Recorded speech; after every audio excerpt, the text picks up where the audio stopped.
Dear students, आज political science के आज के क्लास में हम पढ़ाने जा रहे हैं तुम्हें एपिसोड 22।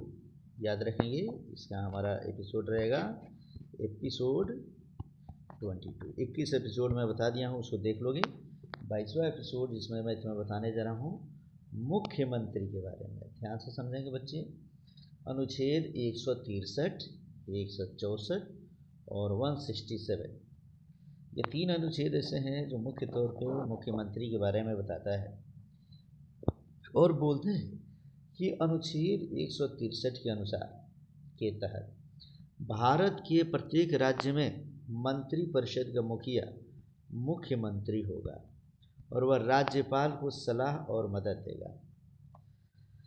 जिस प्रकार देश में केंद्र की बात करेंगे हम बच्चे, केंद्र में राष्ट्रपति को सलाह मशवरा देने के लिए वहाँ पर एक मंत्रिपरिषद होता है, कैबिनेट मिनिस्टर्स वहाँ होते हैं, प्रधानमंत्री उसका मुख्य होता है। उसी प्रकार प्रत्येक राज्य में भी जो मंत्रिपरिषद होता है बच्चे, उसके मुखिया को ही हम मुख्यमंत्री कहते हैं और मुख्यमंत्री राज्यपाल को सलाह भी देते हैं और मदद भी देते रहते हैं।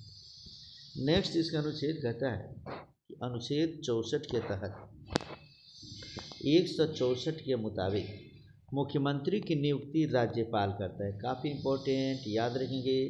पूछता है किस अनुच्छेद के तहत मुख्यमंत्री की नियुक्ति राज्यपाल करते हैं, तो लिखेंगे 164। राज्यपाल के कार्यों में भी पूछता है कि राज्यपाल किस अनुच्छेद के तहत मुख्यमंत्री की नियुक्ति करता है, तो हम बोले अनुच्छेद 164 तथा 164 के अनुसार ही अन्य मंत्रियों की नियुक्ति राज्यपाल मुख्यमंत्री की सलाह पर करता है। राज्य मंत्री परिषद विधानसभा के प्रति सामूहिक रूप से जवाबदेह होती है। तो इस तरीके से इसको समझेंगे हम लोग कि वास्तव में अनुच्छेद 164 के तहत राज्यपाल मुख्यमंत्री की नियुक्ति कर लेते हैं और मुख्यमंत्री से कहते हैं कि आप सलाह दीजिए कि और मंत्री के पद पर किसको किसको नियुक्त किया जाए। तो अन्य मंत्रियों की नियुक्ति के लिए मुख्यमंत्री उनको सलाह देते हैं। मुख्यमंत्री की सलाह पर ही अन्य मंत्रियों को उसके शपथ दिलवाया जाता है बच्चे। पूरा का पूरा जो राज्य के जितने भी मंत्रिपरिषद होते हैं वो विधानसभा के प्रति सामूहिक रूप से जवाबदेह होते हैं। जैसे केंद्र में बात करेंगे, लोकसभा के जितने भी सांसद होते हैं वो लोकसभा के प्रति जवाबदेही होते हैं और राज्य के जो मंत्री होते हैं, ये जितने मंत्रिपरिषद होता है वह विधानसभा के प्रति सामूहिक रूप से जवाबदेह होते हैं। माने सब मिलजुल कर इसको चलाएंगे। नेक्स्ट कहता है इसमें से कि अनुच्छेद 167 से याद रखेंगे, इसके मुताबिक मुख्यमंत्री को राज्यपाल को सूचना देनी होती है। माने मुख्यमंत्री राज्य में जो भी लेखा योगा से लेके जो भी विकास के काम या जो भी मुख्य तौर पे अगर कुछ परिवर्तन करना चाहते हैं तो समस्त अपने चीज़ों की सूचना जो होते हैं मुख्यमंत्री अनुच्छेद 167 के तहत 167 के तहत राज्यपाल को देते रहते हैं। यह अनुच्छेद मुख्यमंत्री की जिम्मेदारियों का स्पष्ट करता है। यानी मुख्यमंत्री कौन कौन से काम करेंगे, कौन कौन से डेवलपमेंट का काम करना है, ये सब काम 167 अनुच्छेद के तहत 167 के तहत मुख्यमंत्री राज्यपाल को बताते रहते हैं। मुख्यमंत्री बनने के लिए न्यूनतम आयु 25 वर्ष होनी चाहिए, जिससे विधानसभा के सदस्य बनने के लिए, एमएलए बनने के लिए न्यूनतम आयु इसमें से ये 25 वर्ष निर्धारित कर दी गई है बच्चे, याद रखेंगे। नेक्स्ट है इसमें से कि मुख्यमंत्री बनने के लिए न्यूनतम आयु 25 ईयर्स। वेतन की बात अगर करेंगे बच्चे, तो भारत के सभी मुख्यमंत्री का वेतन राष्ट्रपति निर्धारित करते हैं। जो अलग अलग राज्य का अलग अलग वेतन है, इसमें से निम्नलिखित महत्वपूर्ण है। माने पूरे देश में किस राज्य के मुख्यमंत्री का वेतन कितना होगा, इसका निर्धारण राष्ट्रपति करते हैं बच्चों। और राष्ट्रपति अलग अलग राज्यों के डेवलपमेंट को देखकर, उसकी स्थिति को देखकर और वहाँ के रिसोर्सेज को देखकर तब वहाँ का वेतन निर्धारित करते हैं। जैसे हम लोग बिहार में रहते हैं तो बच्चे, तो बिहार के मुख्यमंत्री का वेतन 2,15,000 रुपया ये मासिक है। इसके साथ अन्य कई सारी सुविधाएं उनको मिलती है बच्चे।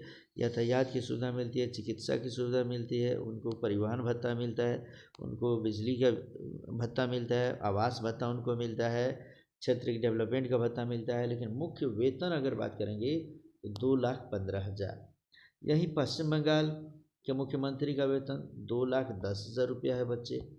उत्तर प्रदेश 3,65,000 रुपया है। इसे थोड़ा समझेंगे बच्चे कि भारत के अलग अलग राज्यों में सबसे अधिक अगर वेतन किसी को मिलता है तो वह तेलंगाना के मुख्यमंत्री को मिलता है 4,10,000। याद रखेंगे बच्चे, 4,10,000 रुपया मासिक वेतन तेलंगाना।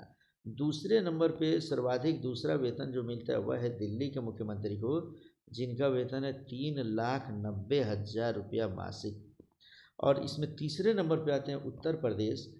उत्तर प्रदेश के मुख्यमंत्री को तीसरे नंबर पे रखा गया है 3,65,000। सबसे कम अगर किसी को वेतन मिलता है किसी मुख्यमंत्री को बच्चे तो त्रिपुरा है। त्रिपुरा के मुख्यमंत्री को मात्र 1,05,000 रुपया मासिक वेतन मिलता है, लेकिन इसके साथ सभी सुविधाएं उनको मिलते रहती है। बिहार के मुख्यमंत्री को 2,15,000। ये मुख्य तौर पर याद रखोगे बच्चे।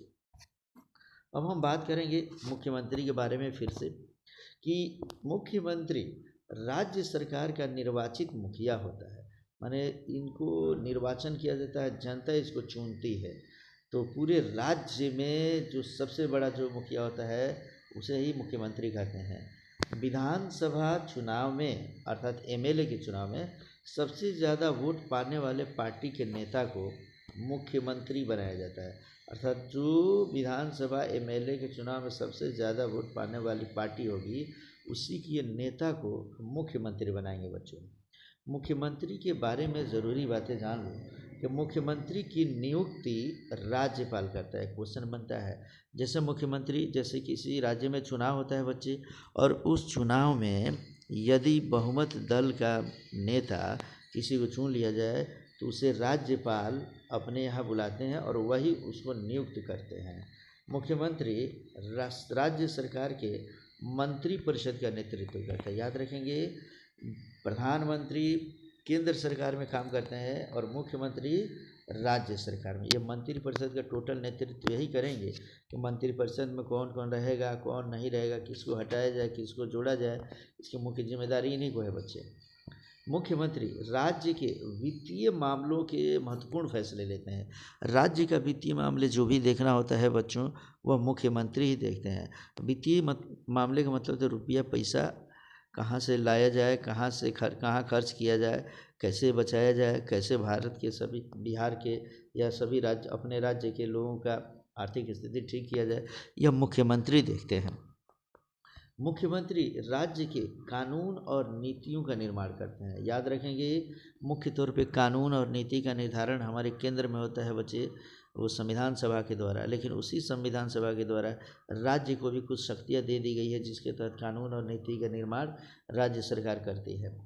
मुख्यमंत्री राज्यपाल को राज्य के उच्च पदों पर नियुक्त के लिए सलाह देता है। माने राज्य के जितने भी उच्च पद पे जो व्यक्ति है, जो गजेटेड ऑफिसर्स होते हैं राज्य के, उस सब की नियुक्ति राज्यपाल करते हैं। और उनको सलाह कौन देता है इसके लिए? तो मुख्यमंत्री। जैसे मुख्यमंत्री विज्ञप्ति निकाल देंगे और हम लोग परीक्षा देंगे, परीक्षा देने के बाद गजेटेड ऑफिसर्स हो जाएंगे, तो हमारी जो नियुक्ति होगी वो राज्यपाल के कलम से होती है, मुख्यमंत्री के कलम से नहीं। कहता है कि मुख्यमंत्री राज्य योजना बोर्ड का अध्यक्ष होता है। माने किसी भी राज्य की क्या क्या योजना बनाई जाए, कौन सी योजना के तहत राज्य को डेवलप किया जाए, उसके लिए जो बोर्ड बनता है उसकी अध्यक्षता भी मुख्यमंत्री ही करते हैं बच्चे। नेक्स्ट है इसमें से कि मुख्यमंत्री राज्य विधानमंडल में नीतियों की घोषणा करते हैं। जो भी विधानमंडल होता है बच्चे राज्य में, तो उसकी नीति का कई घोषणा करते हैं बच्चे। अब मुख्यमंत्री विधानसभा भंग करने की सिफारिश करता है। जिस प्रकार केंद्र में प्रधानमंत्री राष्ट्रपति से लोकसभा भंग करने की सिफारिश करते हैं 5 साल की अवधि पूरा होने पर, उसी प्रकार राज्यों में विधानसभा को भंग करने की सिफारिश मुख्यमंत्री करते हैं राज्यपाल से। मुख्यमंत्री के और कौन कौन से कार्य हैं बच्चे? तो मंत्री परिषद से जुड़े हुए काम, राज्यपाल से जुड़े हुए काम, राज्य विधानमंडल से जुड़े हुए काम, वित्तीय मामला, कानून निर्माण, ये सब के सब काम मुख्यमंत्री के हैं बच्चे, जो अभी ऊपर मैं समझाया हूँ। एक बार पुनः मैं इसको तुम्हें समझाता हूँ अलग तरीके से। भारत में मुख्यमंत्री की नियुक्ति, शक्तियाँ और कार्य जाने। तो जानेंगे हम लोग फिर से वही चीज़ दोहराऊंगा मैं कि राज्यपाल राज्य का कानूनी प्रमुख होता है, माने कानूनी तौर पे, लेकिन वास्तविक कार्यकारी अधिकार मुख्यमंत्री के पास होता है। अतः मुख्यमंत्री ही सरकार के वास्तविक कार्यकारी होते हैं। इसे समझेंगे बच्चे, किसी भी राज्य में जो भी कानून होता है वो बनाने का काम मुख्यमंत्री करते हैं, और वास्तविक रूप से अगर देखा जाए तो मुख्य काम मुख्यमंत्री ही करते हैं।